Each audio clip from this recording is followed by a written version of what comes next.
Hello friends. तर आपण last लेक्चरला पोलरायझेशन ऑफ लाईट हा पार्ट आपण बघतोय वेव ऑप्टिक्स या चॅप्टरच्या under. So last topic is polarization of light. बरोबर. तर लास्ट व्हिडिओजमध्ये आपण किंवा लास्ट लेक्चर्समध्ये आपण पोलरायझेशन ऑफ लाईट जे ते आपण स्टडी केलेलं आहे. बरोबर. तर आजच्या लेक्चरला आपल्याला एक लॉ स्टडी करायचा आहे. लॉ असेल मालूस लॉ. मालूस हे सायंटिस्टचं नाव आहे. बरोबर. Malus law about polarisation of light. बरोबर. तर या लॉमधले जे बेसिक पॉईंट्स आहेत ते तुम्हाला सगळे माहिती आहेत. बरोबर. For example polarizer. बरोबर. ॲक्च्युअल तुमच्या टेक्स्टबुकमध्ये हा लॉ एकदम डिफिकल्ट किंवा कॉम्प्लेक्स दिलेला आहे. ॲक्च्युली लॉ एकदम सिम्पल आहे. आता बा Malus law about polarisation of light. आता अगोदर स्टेटमेंट आपण बघतोय. हा जो फर्स्ट पार्ट आहे इथे आपण स्टेटमेंट बघतोय. स्टेटमेंट तुमच्या बुकमध्ये नाही, टेक्स्टबुकमध्ये लॉचं स्टेटमेंट प्रॉपर नाही आणि टॉपिक जो आहे तो पण प्रॉपर त्यांनी दिलेला नाही. आता बा आपण मुद्दाम अगोदर मालूस लॉ जो आहे त्याचा आपण अगोदर मुद्दाम स्टेटमेंट बघतोय. बरोबर.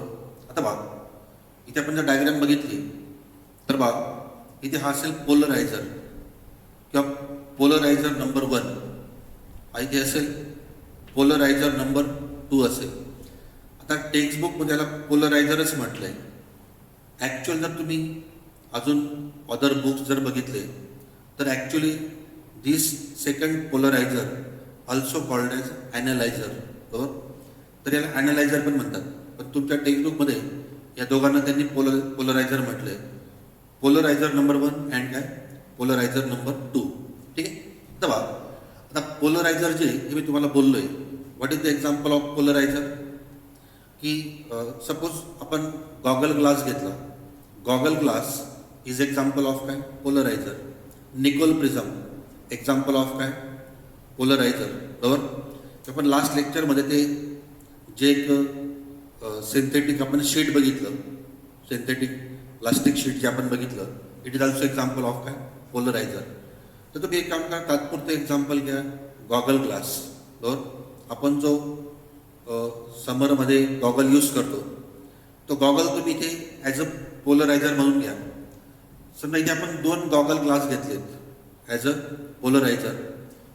पोलरायझर 1 अँड पोलरायझर 2.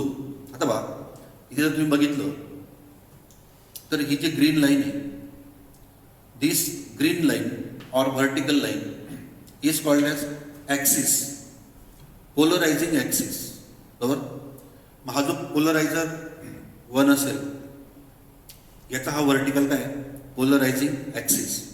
जर तुम्ही हा सेकंड पोलरायझर जर बघितला तर याचा ॲक्सिस बघा हा असेल this green line is called as polarizing axis. आणि जर तुम्ही नीट बघितलं तर दोघं ॲक्सिसमध्ये जो अँगल असेल तो थिटा असेल. सपोज इथे मी दाखवतो. समजा हा जो ॲक्सिस आहे हा जर मी या ठिकाणी दाखवला, बघा या ठिकाणी हा ॲक्सिस जो आहे हा 1चा ॲक्सिस आहे आणि हा 2चा ॲक्सिस आहे. आणि ह्या दोघांमधला जो अँगल आहे it is called as theta. बरोबर. तर बा इथे आपण कॉस स्क्वेअर थिटा ही टर्म घेतली. तर इथे हा जो थिटा असेल ना, हा थिटा काय असेल. Theta is angle between the 2 axis. बरोबर.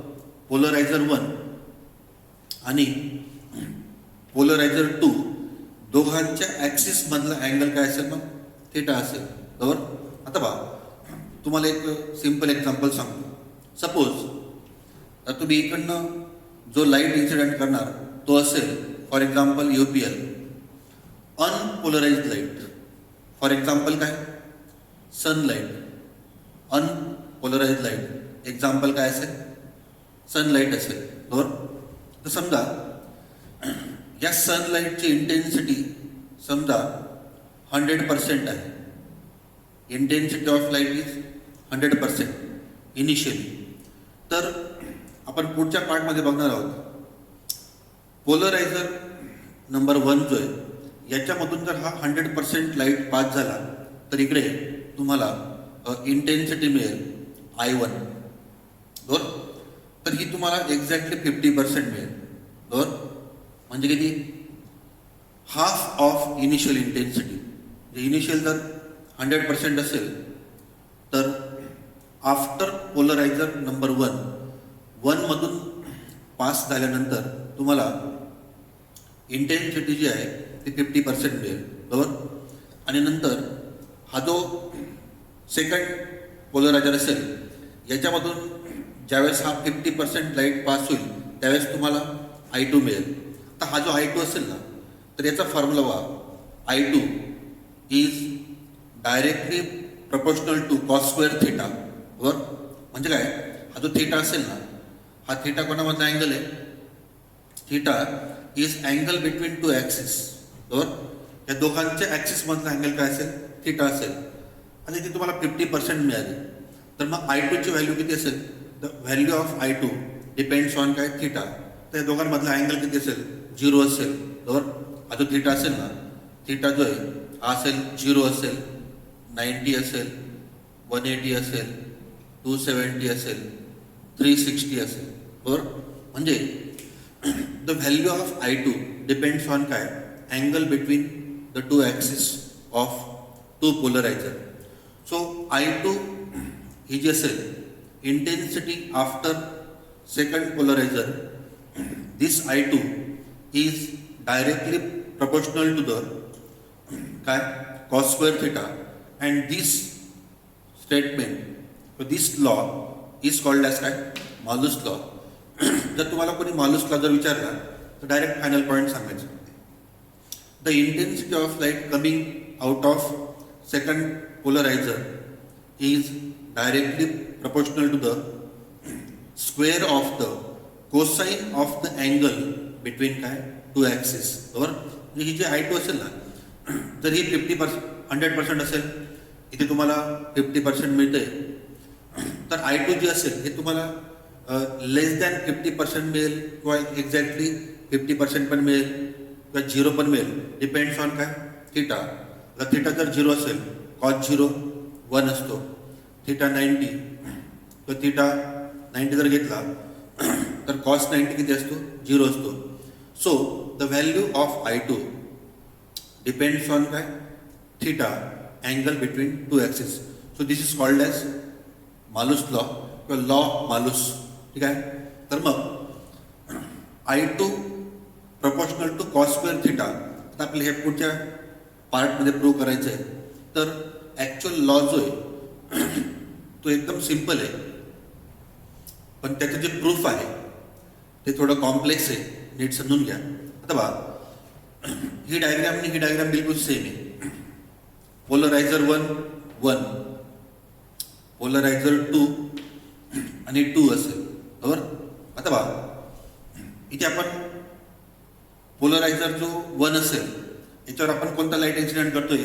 Sunlight UPL unpolarised light. तर हा काय असेल मग? For example sunlight unpolarised light हा सनलाईट असेल. तर बघा इथे जर तुम्ही बघितलं तर एक फॅक्टर घेतला आपण E0. ॲक्च्युअल लाईट काय? वेव्ह आहे. मग वेव्हला काय असेल? Amplitude. So E0 is called as amplitude of the unpolarized wave. Amplitude of काय? Unpolarized wave. ठीक आहे. आता बघा आता डायग्राम दोघी सेम आहे. नंतर इथे आपण सनलाईट घेतलं, इकडे पण आपण सनलाईट घेतलाय. That is UPL unpolarised light बरोबर. नंतर आपण काय करणार आहे? हा 100% आहे. हा जो 50% आहे हा फॉर एक्झाम्पल PPL असेल. याला मी शॉर्ट फॉर्म वापरतोय मुद्दाम. PPL प्लेन पोलराइज्ड लाईट बरोबर. आपण काय करतोय? Conversion of unpolarized light into plane polarized light is called as काय? Polarization. So conversion of UPL into PPL the conversion of काय? अनपोलराइज्ड लाईट इंटू काय? प्लेन पोलराइज्ड लाईट बरोबर. आता बघा हा UPL आहे बरोबर. So this is UPL, unpolarize light. ठीक आहे. हा इकडे तुम्हाला जो मिळणार आहे तो कोणता असेल? PPL, plane polarize light. So conversion of UPL into काय? PPL. ठीक आहे इथपर्यंत. आता बघा इथे E0 काय असेल? Amplitude of the unpolarized wave. आता बघा ही जी अनपोलराइज्ड वेव्ह आहे याचे काही मॅथमॅटिकल फॅक्टर्स आहेत. आता बघा आपण लास्ट लेक्चरला बघितलं की व्हायब्रेशन्स ऑफ इलेक्ट्रिक वेक्टर, म्हणजे आपण जर कोणताही लाईट घेतला अनपोलराइज लाईट किंवा plane polarize light, it contains काय? व्हायब्रेशन्स ऑफ काय? Electric vector. So this is electric vector किंवा इलेक्ट्रिक फील्ड वेक्टर. बरोबर. आणि it is wave. Light travels in the form of काय? वेव्ह. इथे आपण इलेक्ट्रिक फील्ड जरी म्हणतोय तरी काय? It travels in the form of काय? वेव्ह. आता पहा वेव्ह जर म्हटलं तर त्या वेव्हचं जे मॅग्निट्यूड असेल E equal to E0 sine kx minus omega t. आता पहा E0 काय असेल? Amplitude of the electric field vector किंवा अँप्लिट्यूड ऑफ द वेव्ह म्हणा, amplitude of the unpolarized wave. इथे आपण ती जी E0 दाखवतोय E0 काय असेल?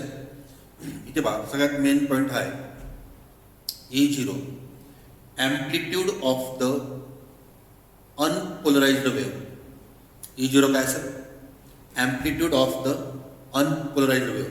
नंतर एक कॉन्स्टंट आहे K, it is called as wave vector. हा जो के असेल so K equal to value असेल ट्वाइस पाय अपॉन लॅम्बडा. नंतर इथे एक ओमेगा फॅक्टर आहे.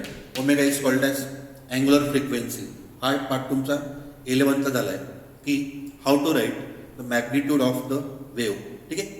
तुम्ही फक्त E0 लक्षात ठेवा, amplitude of the unpolarized wave. ठीक आहे इथपर्यंत. आता बघा आपण जर इथे डायग्राम जर बघितली तर बघा E0 काय असेल? अँप्लिट्यूड. आता हे जे E0 अँप्लिट्यूड असेल याला आपण दोन कॉम्पोनंट्समध्ये रिझॉल्व्ह केलं तर बघा इथे हा जो E0 असेल ना हा अँगल फाय असेल, अँगल फाय. बरोबर. तर हे जे हा जो अँगल फाय आहे हा with axis angle, angle made by electric field vector म्हणा किंवा इलेक्ट्रिक फील्ड वेव्ह म्हणा विथ द ॲक्सिस. आता बघा amplitude E0 is resolved into two components. हा E0 कॉस फाय, हा E0 साइन फाय. आता बघा ज्यावेळेस हा लाईट ह्या पोलरायझर 1 मधून पास झाला, आपण लास्ट लेक्चरला पण हा पॉईंट बघितला आहे, याच्या ॲक्सिसला जो पॅरलल कॉम्पोनंट आहे तो पास होईल. बरोबर. आता बघा इथे हा जो ब्लॅक आहे हा ब्लॅक ॲरो जो आहे हा पास झाला आहे. म्हणजे इकडे जर तुम्ही बघितलं तर हा 50% लाईट, हा 100% आहे, 100% हा 50% लाईट आहे. बा पोलरायझर 1 जो आहे याच्या ॲक्सिसला जो कॉम्पोनंट पॅरलल आहे तो पास झाला आहे. आणि हा जो सेकंड E0 साइन फाय, हा जो सेकंड कॉम्पोनंट त्याला परपेंडिक्युलर आहे E0 साइन फाय, हा स्टॉप झाला. पॅरलल कॉम्पोनंट पास झाला, ॲक्सिसला पॅरलल कॉम्पोनंट पास झाला आणि ॲक्सिसला perpendicular component E0 sine phi जो आहे तो स्टॉप झाला. बरोबर. म्हणजे हा कोणता लाईट मिळाला? PPL, plane polarized light. म्हणजे UPLचं अनपोलराइज्ड लाईट जो आहे त्याचं कन्व्हर्शन जे आपण ते PPL मध्ये केलं, प्लेन पोलराइज्ड लाईटमध्ये केलं. ठीक आहे. आता बघा आता हा जो कॉम्पोनंट आहे हा सेकंड पोलरायझरमधून पास होईल. बरोबर. आणि त्याप्रमाणे ती डायग्रामची आणि प्रूफ जे ते पुढे आपण बघतोय. तर आपण एक काम करू. आता इथे बघा मी ते फर्स्ट म्हटलंय, दॅट इज फर्स्ट पोलरायझर. आता फर्स्ट पोलरायझरसाठी आपण हा पार्ट घेतोय. फर्स्ट पोलरायझर इकडे असेल, सेकंड पोलरायझर ऑर ॲनालायझर. आता बघा फर्स्ट पोलरायझर आपण 11th एक पॉईंट बघितला आहे, intensity of light is directly proportional to the square of the amplitude. बरोबर. आता इथे बघा ॲक्सिसला पॅरलल कॉम्पोनंट कोणता आहे? हा व्हर्टिकल. तो कोणता आहे? E0 cos five. इथे पहा हा E0 कॉस फाय असेल. So E0 cos phi component आहे. बरोबर. आता पहा intensity of light is directly proportional to the square of the amplitude. आता पहा E0 कॉस फाय काय असेल, ॲम्प्लिट्यूड. जो लाईट पास झाला त्याचा ॲम्प्लिट्यूड काय E0 cos phi. So intensity जी असेल आफ्टर 1 ती असेल I1. इथे इंटेन्सिटी काय असेल I1 असेल. इथे पण आपण I1 घेतले. I1. So intensity proportional to the square of the amplitude किंवा square of the magnitude of the amplitude. इथे आपण जी वर्टिकल लाईन दाखवली हे काय असेल मग मॅग्निट्यूड. बरोबर. आता पहा E0 कॉस फाय मॅग्निट्यूड त्याचा आपण स्क्वेअर केला आहे. Intensity after first polarizer is directly proportional to the E0 cos phi square. बरोबर. आता पहा हा जो ही जी व्हॅल्यू असेल ना फाय, ही फायची व्हॅल्यू तुम्हाला 0 to 180 घेता येईल. बरोबर. आणि जर तुम्ही या ठिकाणी हा जो E0 कॉस फाय स्क्वेअर जे किंवा हे जे ॲम्प्लिट्यूडचा फॅक्टर आहे, जर तुम्ही याची ॲव्हरेज व्हॅल्यू घेतली 0 to 180, जर तुम्ही ॲव्हरेज व्हॅल्यू घेतली तर E0 कॉस फाय हा जो फॅक्टर दिसतोय या ठिकाणी E0 कॉस फाय स्क्वेअर याची व्हॅल्यू तुम्हाला 1/2 E0 मिळेल. हा मॅथमॅटिकल पार्ट आहे. हे तुम्हाला इंटिग्रेशन वगैरे पण सॉल्व्ह करता येईल. त्याने दिलेलं नाही आणि आपल्याला पण त्याची गरज नाही. So average value of magnitude of E0 cos phi square is equal to half of E0 square. बरोबर. आता पहा हाफ ऑफ E0 स्क्वेअर याचा अर्थ काय, जसं आपण इथे म्हटलं हे जर 100% असेल इथे 50% होऊन जाईल. म्हणजे आफ्टर पोलरायझर 1 इंटेन्सिटी हाफ होऊन जाईल. म्हणजे काय इथे 1/2 म्हटलं ना, 1/2चं मिनिंग काय, जर हे 100% असेल तुम्हाला या ठिकाणी 50% मिळेल. म्हणजे इंटेन्सिटी हाफ होऊन जाईल. बरोबर. जर तुम्ही गॉगलचं एक्झाम्पल घेतलं तर जर तुम्ही एक सिंगल पोलरायझर वापरला आणि सनलाईट जर त्याच्यावर पडला इंटेन्सिटी हाफ किंवा हाफ रिड्यूस होईल किंवा 50% रिड्यूस होऊन जाईल. ठीक आहे. मग I1 is equal to half E0 square value मिळेल. तर बघा हा जो पूर्ण फॅक्टर आहे नीट बघा, हाफ E0 स्क्वेअर या पूर्ण फॅक्टरला त्यांनी E10 म्हटलंय. त्याला काय म्हटलंय E10. So I1 is equal to magnitude of E10 square. Suppose number 3 म्हटले तर बा हा जो आपण पार्ट बघितला this is due to first polarizer. This is due to काय फर्स्ट पोलरायझर. म्हणजे हा जो 50% लाईट आहे आपण या 50% लाईटबद्दल बोलतोय. आता आफ्टर सेकंड पोलरायझर जे तो सेकंड पार्ट जो आहे तो आपल्याला बघायचा आहे. बरोबर. आणि मालूस लॉ जो आहे तो आपल्याला या ठिकाणी प्रूव्ह करायचा आहे. आता पहा हे झालं फर्स्ट पोलरायझर. आता हे सेकंड पोलरायझर ऑर ॲनालायझर. तर बा आता आपण सेकंडबद्दल बोलतोय. इथे इंटेन्सिटी काय असेल, इथे इंटेन्सिटी असेल I2. इंटेन्सिटी काय असेल I2 असेल. इथे I1 आफ्टर सेकंड काय असेल I2. आपण I2 बद्दल बोलतोय. तर बा इथे आपण ॲक्सिस जो आहे त्याची डायरेक्शन आपण चेंज करून टाकली. हा व्हर्टिकल आहे, हा थोडा क्रॉस आहे. बरोबर. किंवा हा व्हर्टिकल आहे, हा थोडा तिरकस आहे. म्हणजे आपण ॲक्सिसची डायरेक्शन चेंज करून टाकली. आता बघा इथे जो कॉम्पोनंट पास होईल तो ॲक्सिसला पॅरलल जो असेल तो पुढे पास होईल. बरोबर. आता हे जर तुम्ही बघितलं समजा हा कॉम्पोनंट पुढे पास झाला जो ॲक्सिसला पॅरलल आहे रेड कलरमध्ये. बरोबर. ॲक्सिसला पॅरलल कॉम्पोनंट जो आहे तो फक्त पास होईल, एवढं लक्षात ठेवा. आता बघा हा जो कॉम्पोनंट आहे याचा ॲम्प्लिट्यूड जे आहे याचा ॲम्प्लिट्यूड जे आहे हा सपोज त्यांनी इथे ही डायग्राम बघा म्हणजे इथे लवकर कळणार नाही. तर हा जो आपण कॉम्पोनंट घेतला आहे हा आणि ही डायग्राम बिलकुल सेम आहे. बरोबर. आता पहा जर तुम्ही ही डायग्राम बघितली तर हा वाय ॲक्सिस, इथे मी वाय ॲक्सिस दाखवतोय. डायग्राम बिलकुल सेम आहे. हा इथे जो कॉम्पोनंट पास झाला तो आपण दाखवला आहे, त्याचे मी वाय ॲक्सिस दाखवतो. बघा, हा असेल वाय ॲक्सिस.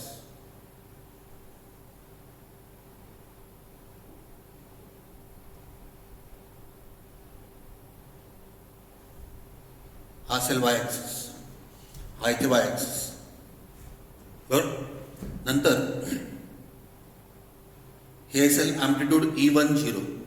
इथे आपण दाखवलं आहे, हे जे E10 आहे, इथे आपण या पूर्ण फॅक्टरला E10 म्हटलं आहे. बरोबर. हा E10 असेल ॲम्प्लिट्यूड. बरोबर. इथे नंतर हा जो अँगल आहे हा थिटा असेल, हा इथे आपण थिटा दाखवला आहे. बरोबर. हे डायग्राम बिलकुल सेम आहे. आता पहा, आणि हा जो रेड कॉम्पोनंट आहे किंवा हा जो E10 आहे, या E10ला आपण दोन कॉम्पोनंट्समध्ये रिझॉल्व्ह करतोय. बा, हा E10. बरोबर. Theta theta. बरोबर. आता आपण रेझोल्युशन करतोय. जर ती डायग्राम तुम्ही इथे मॅच केली तर तुम्हाला दोन कॉम्पोनंट मिळतील, एक रेड आणि एक ब्लॅक. रेड आणि एक ब्लॅक. बरोबर. रेडची व्हॅल्यू काय असेल? E10 cos theta. जेव्हा हा असेल तुमचा E10 कॉस थिटा, आणि हा तुमच्या इकडचा काय असेल? E10 sine theta. बरोबर. आता पहा, E10 कॉस थिटा आणि E10 साइन थिटा आपण घेतला आहे. आता E10 साइन थिटा आपल्या काहीच कामाचा नाही, तो ब्लॉक झालेला आहे. बरोबर. E10 कॉस ऑफ थिटा जो आहे तो आपण पास केलेला आहे. तर दोघी डायग्राम जे आहेत ते इथे नीट बघून घ्या. टॉपिक जो आहे ॲक्च्युअली एकदम सिम्पल आहे, पण तुमच्या बुकमध्ये त्यांनी खूप त्याला डिफिकल्ट करून टाकलं आहे. पण ही डायग्राम आणि ती डायग्राम तुम्ही दोघी मॅच करा तरच टॉपिक कळणार आहे. आता बा, जर तुम्ही बघितली तर बा, हा जो साइन थिटा कॉम्पोनंट आहे हा ब्लॉक झाला आहे. बरोबर. इथे बा, E0 साइन थिटा कॉम्पोनंट जो आहे तो इथे आपण स्टॉप केलेला आहे किंवा ब्लॉक केलेला आहे. आता उरला कोणता? हा जो आहे E10 कॉस ऑफ थिटा जो आहे हा आपण पास करतोय, कारण तो ॲक्सिसला पॅरलल आहे. हा जो आहे रेड कलरमध्ये ॲक्सिसला पॅरलल कॉम्पोनंट जो आहे, रेड आणि रेड पॅरलल आहेत. सो जो पॅरलल कॉम्पोनंट पास झाला आहे, तो पॅरलल वेक्टर जो पास झाला आहे तो E10 कॉस ऑफ थिटा आहे. बरोबर. आता बा, हा जो E10 कॉस ऑफ थिटा आहे यालाच त्यांनी बोर्डच्या बुकमध्ये E20 म्हटलेलं आहे. बरोबर. आता बा, पुढचा पाठ बा, फायनल ॲम्प्लिट्यूड म्हणजे कोणतं? After second polarizer. After second polarizer किती असेल मग? Final amplitude that is E20 equal to E10 cos of theta. बरोबर. हे असेल फायनल ॲम्प्लिट्यूड, म्हणजे आफ्टर सेकंड पोलरायझर. म्हणजे जर मी ते असं म्हटलं तर इथे ॲम्प्लिट्यूड जे आहे ते E20 आहे आणि इथे ॲम्प्लिट्यूड जे आहे ते E10 आहे. बरोबर. तात्पुरतं. आता बघा, आणि इथे ॲम्प्लिट्यूड जे असेल ते E0 असेल. E0 E10 E20 I1 I2 I1 I2. बरोबर.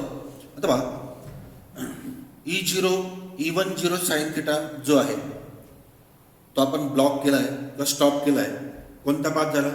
E10 कॉस ऑफ थिटा जो आहे तो पास झाला. So final amplitude is equal to E20 equal to E10 cos of theta. पुढचा फॉर्म्युला तुम्हाला माहिती आहे, intensity is directly proportional to the square of the amplitude. बरोबर. म्हणजे काय की magnitude of E20 square of the amplitude. बरोबर. आता बघा, I2 proportional to amplitude square E10 cos of theta square. बरोबर. आता पहा, I2 is equal to E10 आपण बाहेर घेतला, E10 square into cos square theta. बरोबर. जर तुम्ही हा E10 जर बघितला, E10 स्क्वेअर ही जी व्हॅल्यू आहे इथे बघा, E10 स्क्वेअरची व्हॅल्यू काय? I1.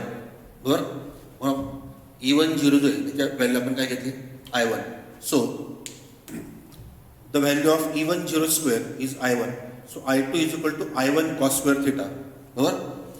आता मालूस लॉ आपण काय म्हटलं? I2 intensity after second polarizer is directly proportional to the square of the cosine of the angle between two axes. बरोबर. आता पहा, जर तुम्ही हा फॉर्म्युला बघितला तुम्हाला फायनली असं लिहिता येईल, we can write that I2 is proportional to काय, कॉस स्क्वेअर थिटा. हा कोणता लॉ आहे, मालूस लॉ. I2 इज काय, proportional to cos square theta. बरोबर. आता पहा, जर तुम्ही हा शेवटचा फॉर्म्युला जर बघितला, I2 is equal to I1 cos square theta, तर पहा मी तुम्हाला बोललो दोन ॲक्सिस मधला अँगल जर आपण चेंज केला theta, angle between the two axis of two polarizer theta जर आपण चेंज केला, थिटा इक्वल टू 0. सपोज आपण दोन पॉईंट्स घेतोय, थिटा इक्वल टू 0 आणि थिटा इक्वल टू 90. बरोबर. Suppose theta equal to 0, cos 0 1, I2 is equal to I1, I2 is equal to I1. Suppose theta equal to 90 degree. बरोबर. म्हणजे दोघे axis जर perpendicular असतील, it is also called as cross position. Theta 90 cos 90 0, so I2 equal to काय 0 असेल. मग 0 हा जो थिटा असेल ना, अँगल बिटवीन टू ॲक्सिस जो आहे हा थिटा जो आहे हा 0 90 180 270 360 हा आपल्याला चेंज करता येईल. बरोबर. म्हणजे जर तुम्ही नीट बघितलं मालूस लॉ, त्याच्यामध्ये काय दोन पोलरायझर आणि दोघांच्या ॲक्सिस मधला अँगल जर आपण चेंज केला तर इंटेन्सिटी पण बदलते. बरोबर. If we change theta, angle between two axis, then intensity after second polarizer changes. It depends on काय मग थिटा, तो 0 असेल 90 असेल 180 असेल 270 360. आपण जर दोन पोलरायझर मधला जर ॲक्सिस मधला अँगल जर आपण चेंज करत गेलो तर इंटेन्सिटी ऑफ लाईट जी आहे ती पण बदलते. म्हणजे हे मालूस लॉ एकदम सिम्पल आहे. थिटा चेंज केला, if we change theta then intensity I2 changes. हे ह्या टॉपिकचं ॲक्च्युअल मिनिंग आहे. पण तुमच्या बुकमध्ये जे ते थोडंसं कॉम्प्लेक्स आणि कॉम्प्लिकेटेड पार्ट दिलेला आहे, तर तुम्ही हा टॉपिक जो आहे तो तुमचा असं म्हणता येईल या चॅप्टरमधला सगळ्यात सिम्पल टॉपिक हा आहे, पण तुमच्या टेक्स्टबुकमध्ये सगळ्यात डिफिकल्ट टॉपिक हाच आहे. कारण